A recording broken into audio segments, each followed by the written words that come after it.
I currently am the operations / general manager for the board Hound, which is located on 4 Mile Run. We've been there about 6 years and it's been great. It was more or less abandoned when we bought it. Before it was abandoned, I think it was a cabinet maker. So it was actually 2 buildings. One side of it was like office space and the other side was a warehouse space.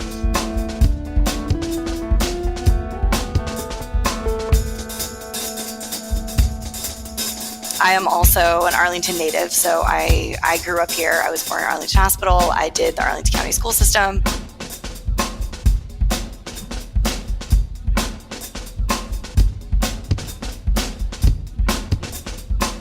But I absolutely love this area. I love the eclecticness of 4 Mile Run. You have industrial, you have residential, you have, in our case, dog community and all of that too. So that's really awesome. It's interesting how dog-friendly Shirlington is, but also how much more it has become dog-friendly over the last even 5 years.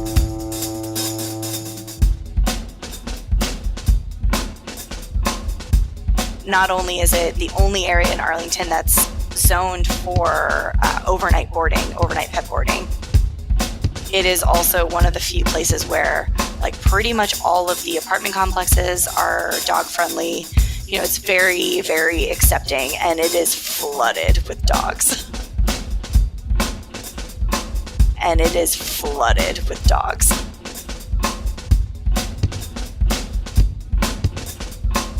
Yes, so overnight boarding requires M1 industrial zoning, which South 4 Mile Run Drive and pieces of South Glebe Road are the last remaining industrial spaces in Arlington County.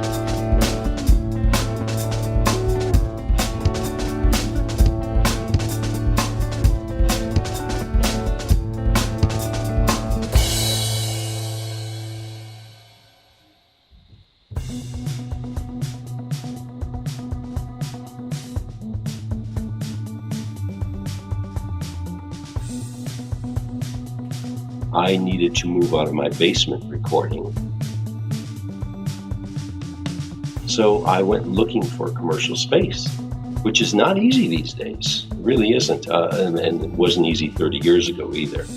I just happened to see a sign up in this window, and next door was WETA. And because I was going to put a recording studio in here, my first trip was to go right next door and ask them, how is this for recording?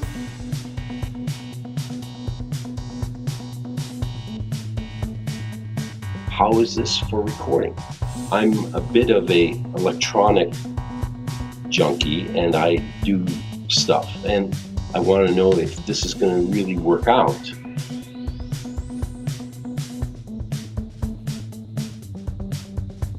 And they said it was great.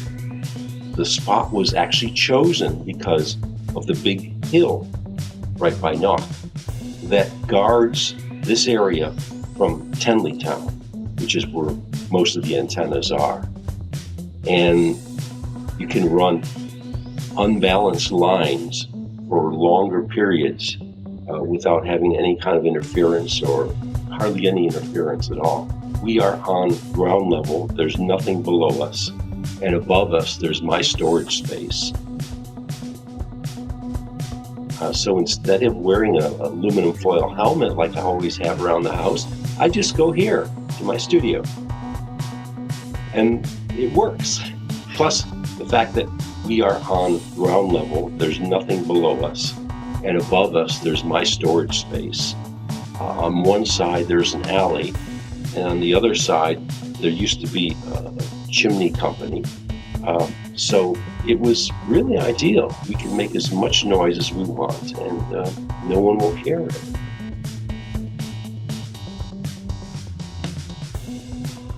We can make as much noise as we want, and no one will hear it.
I am in the Shirlington Civic Association, but I also work in the 3700 Parks and Rec and Cultural Affairs building.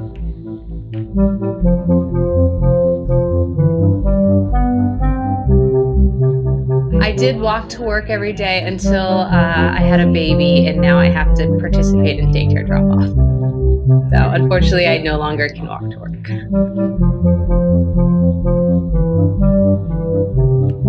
Yeah, actually, I just got back from a class at the Energy Club. You know, a lot of us from this building walk over to Harris Teeter and grab lunch.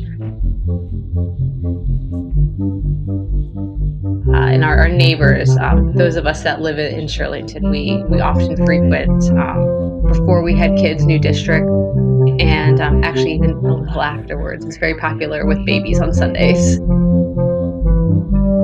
Just do the happy hours. We bring our dog down, eat outside as much as possible. Our vet is the Shirlington vet, because if you live in Shirlington, you pretty much have to own a dog. We moved here, and within 1 month we got a dog of living in Shirlington, and we said, oh, we'll wait to get a dog later. But within 1 month, you're pretty much like, you have to get a dog.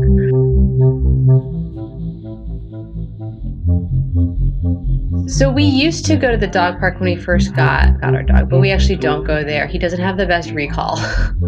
So we don't want to spend hours chasing him around. But it's an awesome resource, and because of it, though, we know a lot of people. We go walking with them, and everyone who got dogs together now has babies together. So now we walk our dogs and their babies.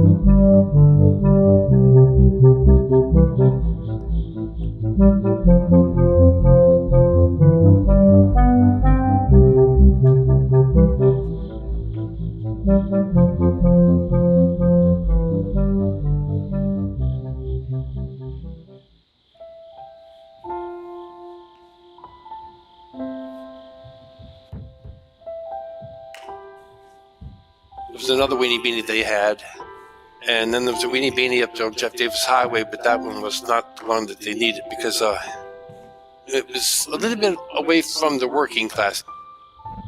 This one right here panned out real good, and it was a little shack. And I watched them build it, and we were all amazed to see that there was going to be a basement in it. Like 3 people and you were stepping on each other. Grass was going up in the floor. Had daily deliveries from the grocery companies. Just a handful of items that we sold, but line would get out sometimes up to where the traffic light was and stay like that sometimes most of the day.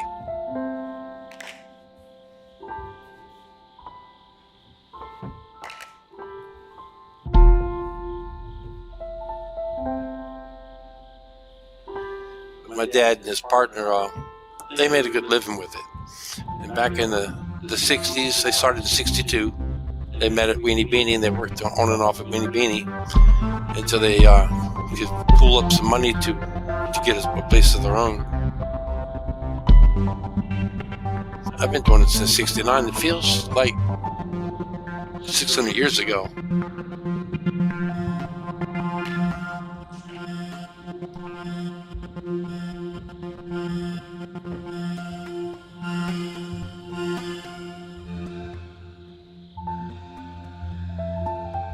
From the 60s to the 80s, my dad and his partner were very comfortable with the way things were running.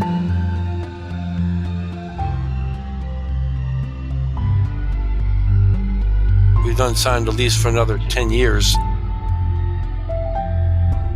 I need to concentrate on beautifying the place and advertising, and then hopefully we'll sell that business and then retire somewhat.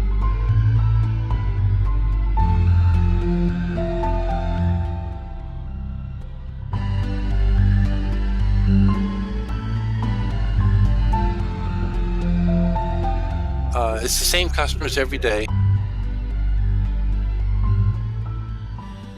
It used to be in the newspaper all the time, and it'd be on TV from time to time. Never because we asked, because my dad and his partner were never going to pay for advertising. I remember Dad saying, buy the best product of what we're selling and sell it to them as fast as you can, and that's how we grew. People, they knew us and we knew them. We recognized their car, and the sandwich would be halfway done by the time they come up to the window.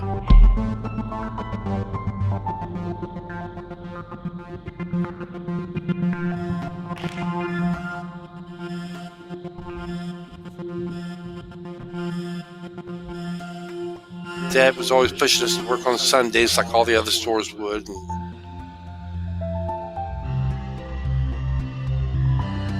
God bless us that we honored the Sabbath day. You got to have some of that downtime. You can't just stay open 24 hours. You really need downtime.